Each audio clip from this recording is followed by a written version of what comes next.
စူးစမ်းခဲ့ရတာတွေကဒါပဲလားကွာဘာပဲဖြစ်ဖြစ်ဒီတစ်ချိန်ပဲအခွင့်အရေးရမှာလုပ်ရမှာပဲကျွန်တော်ကိုဒီနေရာရောက်လာအောင်ထမ်းတင်ပေးခဲ့ကြတဲ့ကိုကျန်းတို့ကိုဖို့ကြီးတို့ကိုအရင်ဆုံးကျေးဇူးတင်ပါတယ်ဒီကျန်းတွေဖို့တွေဆိုတာလဲကျွန်တော်တို့ခွေးတွေနဲ့ညီအကုန်မလားကျွန်တော်ကြည့်ရှုစောင့်ရှောက်ပါမယ်ကိုကျန်းကြီးမထထပါရွှေဝါရောင်ကစားလို့ယနေ့အထိလက်မယွန့်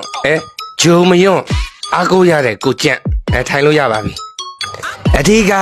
2020မှာကျွန်တော်ကြိုးစားခဲ့လို့ပဲဖြစ်တယ်ကျွန်တော်သာဒီတောက်ဖက်ကိုမယူခဲ့ဘူးဆိုလို့ရှိရင်ကိုကျန့်တို့ကိုဖွတ်တို့လည်းဒီထဲမှာထိုင်နေတဲ့အကြောင်းရှိမှာမဟုတ်ပါဘူးအဲ့တော့ကျွန်တော်အရန်တော်လို့ဒီနေရာကိုပေးအပ်တဲ့အတွက်ကျွန်တော်တောင်းချအောင်လုပ်ပါမယ်ဆရာကျွန်တော်တို့ဒါလည်းပဲကျင်းရတော့မှာလားအေးကွာသူပြောသလိုပဲငါတို့ဘယ်တော့မှနိုင်ဘူးလို့လေသူ့ကြောင့်သာငါတို့ဒီမှာထိုင်ခွင့်ရတာတောက်ဖက်သာရှိနေလို့ရှိရင်ငါတို့ဒီထဲကိုရောက်လာမှာမဟုတ်ဘူးကွာ